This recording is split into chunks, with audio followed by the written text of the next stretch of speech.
크리스마스는 남녀노소 누구에게나 참 가슴을 설레이게 합니다. 특별히 우리 그리스도인들에게는 어릴 적 추억을 떠올리게 하죠. 여러분 어떤 추억이 떠오르십니까?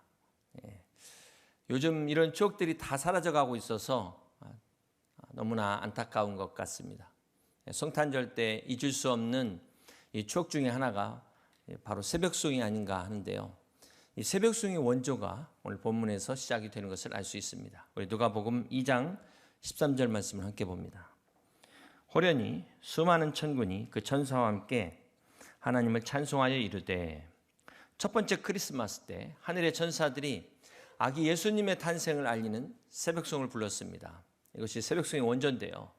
이때 천사들이 이 소식을 제일 먼저 알린 사람이 바로 베들레헴 들녘에서 양을 치던 목자들이었습니다. 이 당시 예루살렘에는 성전에서 살다시피 한 제사장들이 있었습니다. 매일같이 하나님의 말씀을 연구하는 서기관들이 있었습니다. 왕궁에는 얼마나 잘난 사람들이 많았겠습니까? 베들레헴 역시 많은 사람들이 살고 있었습니다. 그런데 이 고요한 새벽에 천사들이 목자들에게 이 크리스마스의 새벽송을 부르며 성탄의 기쁜 소식을 알려주었던 것입니다. 우리 누가복음 2장 18절을 다시 한번 볼까요? 듣는 자가 다 목자들이 그들에게 말한 것들을 어떻게 여겼다고요? 놀랍게 여기되 그랬어요. 자, 이렇게 듣는 사람들이 놀랄 정도로 많은 사람들 중에 목자들에게 알리셨다는 겁니다. 왜 목자들에게 알리셨을까? 이 당시 목자들은 사실 천대받는 직업입니다. 가난하고 보잘것없는 사람들이었습니다. 오죽하면 이 당시 이스라엘에서 남자들은, 성인 남자는 1년에 3번 성전에 가서 제사를 드리는데 이 목자들은 성전 제사에도 참여할 수 없는 사람들이었습니다. 그 정도로 소외된 사람들이었어요. 이런 거를 보고 메시아의 탄생이 소외된 사람들을 위한 것이다, 억눌리고 착취당한 사람들을 위한 것이다 라면서 자유주의 신학이 나왔죠. 민중신학과 해방신학이 나왔는데 이 사람들의 문제는 성경을 억눌리고 소외된 사람들의 관점으로만 보고 있다는 것입니다. 겉모습은 그런데, 자, 그렇다면 왜 하나님께서 이 목자들에게 제일 먼저 이 소식을 알리셨을까요? 우리가 함께 같이 생각하면서 은혜를 나누는 시간이 되고자 합니다. 먼저 목자들에게 이 메시아의 탄생 소식을 제일 먼저 알려준 이유가 하나님 입장에서 생각해 보면 이 상징적 의미가 있다는 것입니다. 예수님은 자기를 가리켜서 나는 선한 목자라 이렇게 말씀을 하셨습니다. 이 목자와 양의 관계를 생각해 보면 양에게 있어서 목자는 없어서는 안 될 존재입니다. 목자가 양을 푸른 초장으로 인도하면서 이 먹을 것과 마실 것, 또 쉴만한 물가로 인도합니다. 맹수와 도둑으로부터 이 양을 보호하는 이 목자는 양에게 있어서는 정말 생명과도 같은 존재입니다. 없어서는 안 될 존재예요. 그런 의미에서 우리의 참 목자가 되시기 위하여 이 땅에 오신 예수님의 탄생을 목자들에게 먼저 알리시지 않았을까라는 것이고요. 자, 우리 입장에서 생각을 해본다면 누가복음 2장 8절을 다시 한번 봅니다. 그 지역에 목자들이 밤에 밖에서 자기 양떼를 지키더니, 예수님이 탄생하시던 밤에 목자들이 천사들의 찬송을 들을 수 있었던 것은 그들이 깨어 있었기 때문이라는 것입니다. 지금 수많은 천사들의 찬송 소리가 목자들 귀에만 들리는 소리는 아니었을 것입니다. 누구나 다 들릴 수 있는 그런 소리였을 텐데 그 밤에 목자들이 들은 것은 목자들이 깨어 있었다. 다른 사람들은 잠들어 있었기 때문에 듣지 못했다는 것입니다. 사랑하는 성도 여러분, 오늘 본문에 이 깨어 있었다, 목자들이 깨어 있었다는 의미가 무엇을 말할까요? 이것은 단지 그냥 잠을 자지 않고 있었다는 것뿐만 아니라 우리가 영적인 의미에서 본다면 영적으로 깨어 있다는 것입니다. 오늘 우리 찬양대의 아름다운 찬양이 천사들의 찬양을 상징하는데요. 영적으로 깨어있는 사람들은 이 천사들의 찬송을 들을 수가 있습니다. 이 시간 여러분, 이 설교를 통해서도 하나님의 음성을 들을 수 있습니다. 어떤 사람이? 깨어있는 사람이. 깨어있는 사람에게는 목사라는 한 인간의 설교가 아니라 목사를 통해서 주시는 하나님의 음성을 들을 수 있는 것입니다. 사랑하는 성도 여러분, 재림의 때도 마찬가지예요. 깨어있는 사람만이 주께서 호령과 천사장의 소리와 하나님의 나팔 소리로 친히 하늘로조차 강림하실 때 그것을 보게 될 것이고 듣게 될 것입니다. 그러므로 사랑하는 성도 여러분, 하나님의 축복은 깨어있는 사람만이 받을 수 있다, 누릴 수 있다라는 걸 명심하셔서 오늘 저와 여러분 다 깨어 있으시기를 주님의 이름으로 축복합니다. 지난주에 동방박사와 오늘 목자들의 공통점이 깨어 있었다는 것입니다. 자, 이것이 목자들에게 메시아의 탄생 소식을 제일 먼저 알려주었을 때 이 목자들이 이것을 들을 수 있었던 첫 번째 이유입니다. 두 번째는 동방박사들과 이 목자들을 비교해 보면은 동방박사들은 자신들이 별을 연구하다가 예수님의 탄생을 발견하게 됩니다. 그에 비해 목자들은 자신들이 연구한 적도 없어요. 그냥 천사를 통해서 알게 된 것입니다. 동방박사들은 자신들의 의지로 이 별을 보고 예수님의 탄생을 알게 됐다면 목자들은 전혀 자신들의 의지와 상관없이 일방적으로 들은 것입니다. 또 동방박사들은 몇 달 동안을 산 넘고 물 건너서 많은 고생과 노력 끝에 예수님께 왔는데요. 여기에 비하면 목자들은 그냥 너무 쉽게 가까이에서 왔다는 것입니다. 게다가 이 동방박사들은 황금과 유향과 몰약, 아주 값비싼 예물을 준비한 반면에 목자들은 뭘 가지고 왔죠? 아무것도 가지고 오지 않았어요. 빈손으로 아기 예수님께 와서 경배한 것입니다. 자, 이렇게 동방박사와 목자들 신분뿐만 아니라 모든 환경들이 완전히 대조가 되는 것을 알 수 있습니다. 그렇다면 천사가 이 목자들에게 나타난 이유는 무엇 때문이었을까? 우리가 누가복음 2장 10절을 보면은 천사가 이르되 무서워하지 말라. 보라, 내가 온 백성에게 미칠 큰 기쁨의 좋은 소식을 너에게 전하노라 말씀하고 있습니다. 천사들을 보고 지금 무서워하는 목자들에게 무서워하지 말라, 큰 기쁨의 소식을 전하는데요.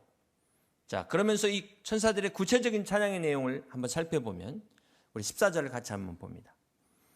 지극히 높은 곳에서는 하나님께 영광이요, 함께 있습니다. 땅에서는 하나님이 기뻐하신 사람들 중에 평화로다. 자, 여기 보면 땅에서는 모든 사람들 중에 평화로다 이렇게 말씀하고 있지 않습니다. 땅에서는 어떤 사람?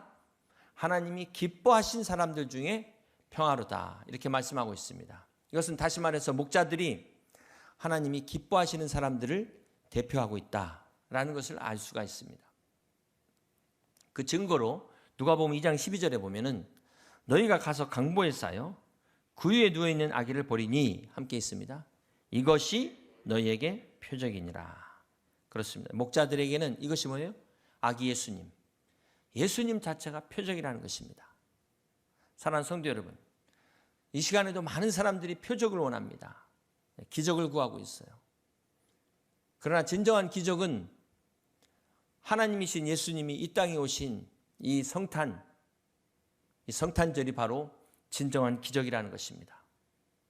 그러면 우리가 그 어떤 기적보다도 수험생이 만점 맞고 수석으로 합격하길 바라는 그 어떤 기적보다도 더 귀한 것이 바로 크리스마스라는 것입니다. 사랑하는 성도 여러분, 이 첫 번째 성탄절은 고요하고 거룩한 밤이었습니다. 이 땅에 오신 예수님의 탄생을 축하하는 사람들이 기껏해야 오늘 목자들하고 동방박사들 밖에 없었다는 거예요. 이거는 너무나 고요하다 못해 썰렁한 밤이었을 것이다. 무슨 악기가 있는 것도 아니었을 것이고, 그렇게 적은 사람들이 모여서 예수님을 탄생하는 그 첫 번째 크리스마스 때 하늘에는 어떤 일이 벌어지고 있습니까? 우리 누가복음 2장 13절을 다시 봅니다. 호련히 수많은 천군이 그 천사와 함께 하나님을 찬송하여 이르되. 지금 이 땅에서는 너무나 초라한데 하늘에서는 수많은 천군 천사와 함께 엄청난 축제가 펼쳐지고 있다는 것입니다. 여러분, 이게 보이십니까? 이게 영적인 눈으로 보셔야 보이는 거예요. 믿음의 눈으로 볼 때 첫 번째 크리스마스가 하늘과 땅이 너무나 대조를 이루고 있습니다. 하나님께서 사람을 동원할 능력이 없어서 그 몇 사람들이 예수님의 성탄을 축하한 게 아니라는 거예요. 하나님께서 왜 목자들과 동방박사들의 이 작은 수로 예수님의 탄생을 축하하게 하셨을까? 거기에 하나님의 뜻이 있다는 것입니다. 그 이유로 하나님은 많은 수보다도 비록 적은 수지만 예수님이 이 땅에 오신 목적을 분명하게 알고 그것에 진심으로 기뻐하는 사람들의 축하를 받기 원하셨다는 겁니다. 그렇습니다. 오늘도 이 성탄절의 의미를 모르고 막 분위기에 들뜬 사람들이 있어요.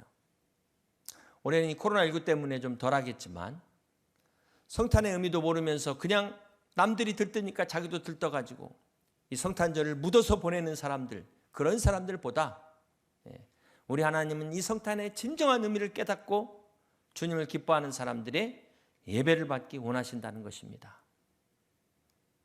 그러므로 사랑하는 성도 여러분, 적어도 오늘 우리만큼은 이 성탄의 진정한 의미를 깨닫고 주님을 기뻐하는 그러한 여러분 되시길 주님의 이름으로 축복합니다.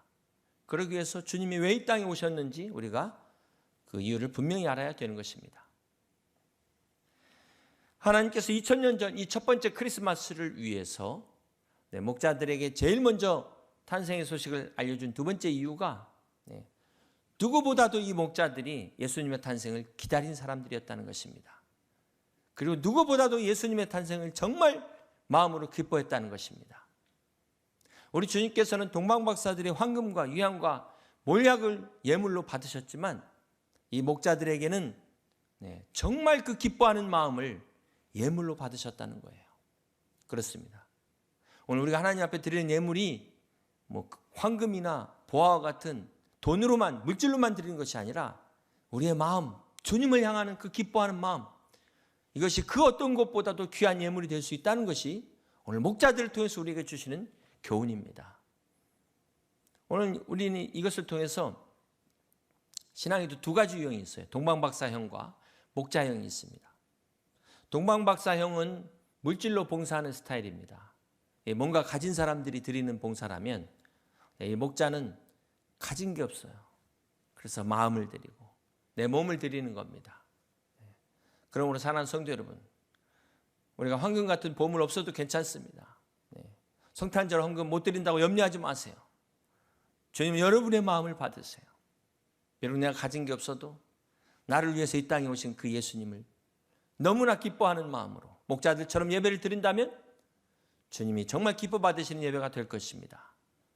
정말 주님 한 분만으로 만족하고 주님 한 분만으로 감사하고 주님만으로 진정 기뻐하는 그 마음으로 2020년 성탄절 예배를 드리는 저와 여러분 되시길 주님의 이름으로 축복합니다. 이것이 두 번째 이유고요. 세 번째, 이 목자들에게 메시아의 탄생을 제일 먼저 알려준 이유가 무엇일까요? 이 세 번째가 가장 중요한데요. 이 당시 목자들보다 잘난 사람들이 얼마나 많았습니까? 자, 그런데도 이 목자들에게 제일 먼저 알려준 이유가 하나님의 은혜라는 것입니다. 이 목자들이 절대로 특별해서가 아니라는 거예요. 이것은 전적인 하나님의 은혜, 오직 하나님의 은혜이기 때문이라는 것입니다.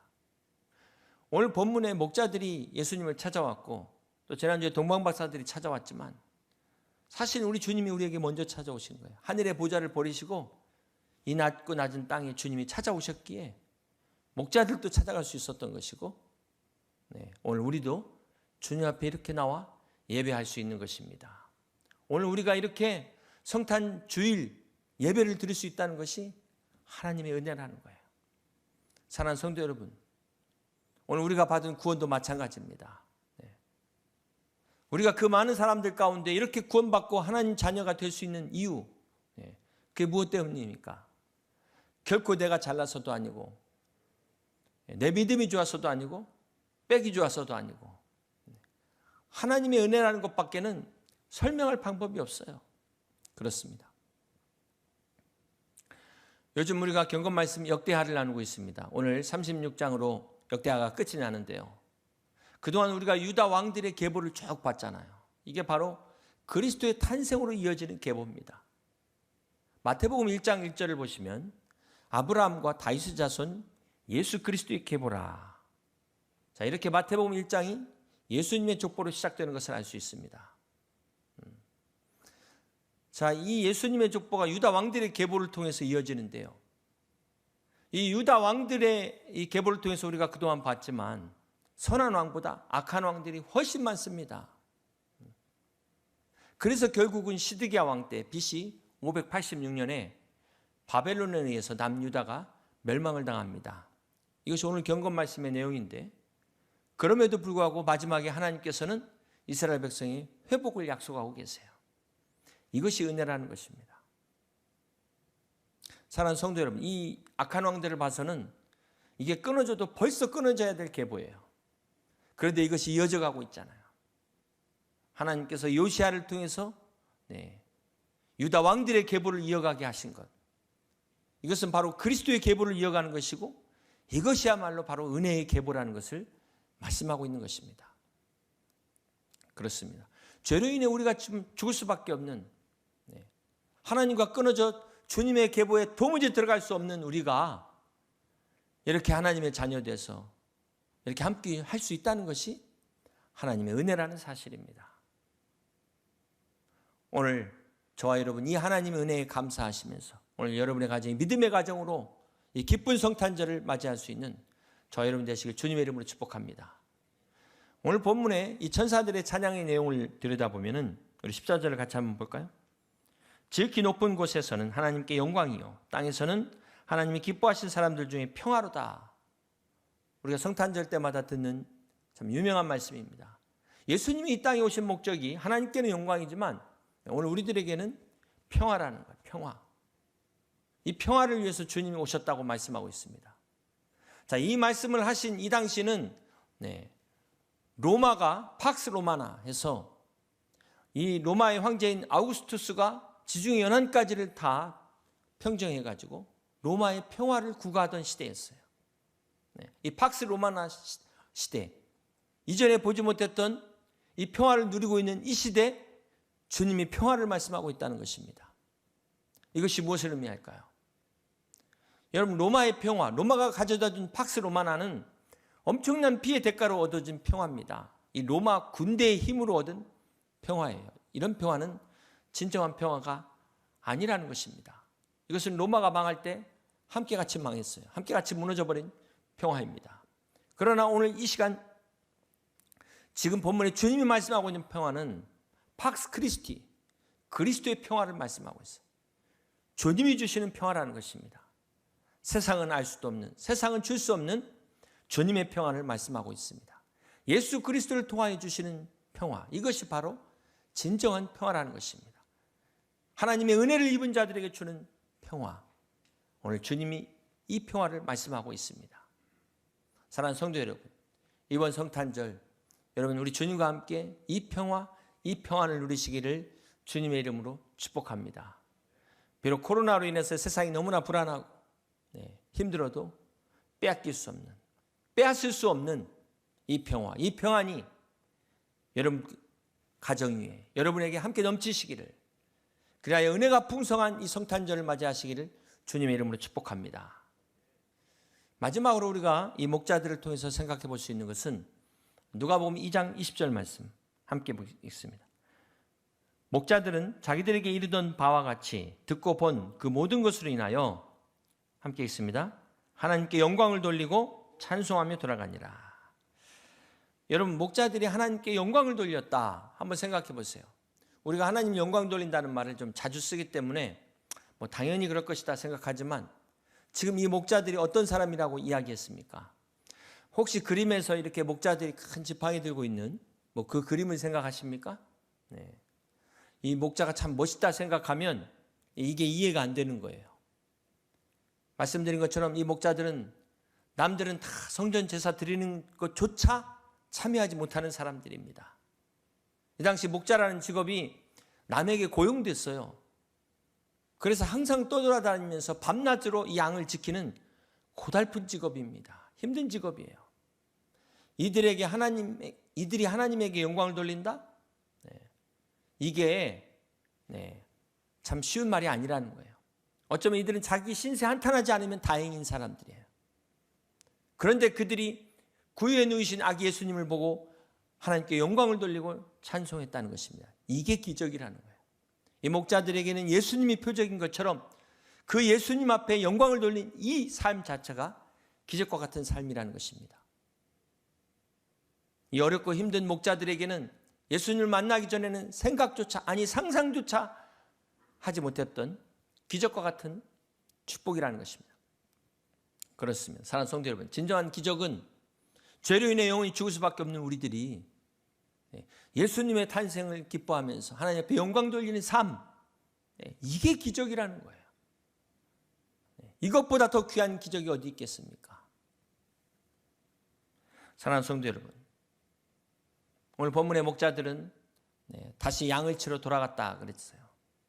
그들의 상황은 바뀌지 않았을 겁니다. 여전히 춥고 어둡고 깜깜한 환경이었을 것입니다. 그러나 결코 그들의 마음은 춥지 않고 그들의 마음만큼은 어둡지 않았을 거예요. 두렵지 않았을 것입니다. 더 이상 슬픔에 사로잡히지 않았을 것입니다. 바로 아기 예수를 통해서 하나님이 주시는 기쁨, 이게 바로 거듭난 기쁨이거든요. 이 기쁨을 맛보았기 때문에 그렇습니다. 이 기쁨은 세상이 빼앗아갈 수 없어요. 세상의 어떤 슬픔도 우리의 이 기쁨을 빼앗아갈 수 없습니다. 우리를 넘어뜨릴 수 없는 이 기쁨, 우리의 몸은 넘어져도 이 기쁨만큼은 넘어뜨릴 수 없는 것입니다. 이것이 바로 우리 예수님을 만난 사람들에게 주신, 거듭난 사람들에게 주시는 기쁨이라는 거예요. 오늘 목자들이 경험한 기쁨이라는 것입니다. 바라기는 여러분 모두 이 성탄주일, 성탄절에 우리 예수님 만나셔서 거듭나시고 이 기쁨이 충만하시기를 주님의 이름으로 간절히 축복합니다. 아무리 세상이 어두워도 결코 어둡지 않으며, 아무리 절망스러운 우리 삶의 현실 속에서도 소망을 잃지 않으며, 아무리 어떤 슬픔 속에서도 이 기쁨을 빼앗기지 않는, 하나님이 기뻐하심을 입은 사람들이 누리는 이 위로와 이 평화를 누리시는 우리 모든 여의도 침례교회 성도들이 다 되시기를 주님의 이름으로 축원합니다. 2020년 성탄절, 비록 우리는 여전히 고달프고 힘들고 정말 우울하지만 그럼에도 불구하고 하나님께 영광 돌린 목자들처럼 주님 앞에 나와 영광 돌리시는 복된 성탄절이 다 되시기를 주님의 이름으로 축원합니다. 사랑의 주님, 오늘 목자들처럼 이 땅에 오신 주님의 이 성탄을 진심으로 기다리며 기뻐하며 맞이하는 그런 우리 성도들 되기를 소망합니다. 비록 우리가 동방박사처럼 드릴 것 없다 할지라도 우리의 마음을 드리며 우리의 기쁨을 주님 앞에 드리며 주님을 경배하는 그런 우리 성도들 되게 하여 주시옵소서. 목자들에게 예수님이 표적이 된 것처럼 주님이 우리의 기적이 되게 하셔서 남은 생에 어떠한 환경 가운데서도 주님 앞에 영광 돌리는 믿음의 삶 살아갈 수 있는, 주님과 함께하는 복된 성탄절 될 수 있도록 우리 사랑하는 성도들의 가정과 기업을 축복해 주시옵소서. 이제는 우리 하나님 아버지의 그 크신 사랑하심과 우리 주 예수 그리스도의 놀라운 은혜와 성령님의 감동과 교통 충만하심의 은혜가 지극히 높은 곳에서는 하나님께 영광이요, 땅에서는 하나님이 기뻐하신 사람들 중에 평화라고 말씀하신 이 평화의 은혜를 사모하는 모든 심령들과 그들의 가정과 기업 위에, 주님의 몸된 우리 교회와 나라와 민족 위에 영원토록 함께하옵시기를 우리 구주 예수 그리스도의 이름으로 간절히 축원하옵나이다. 아멘.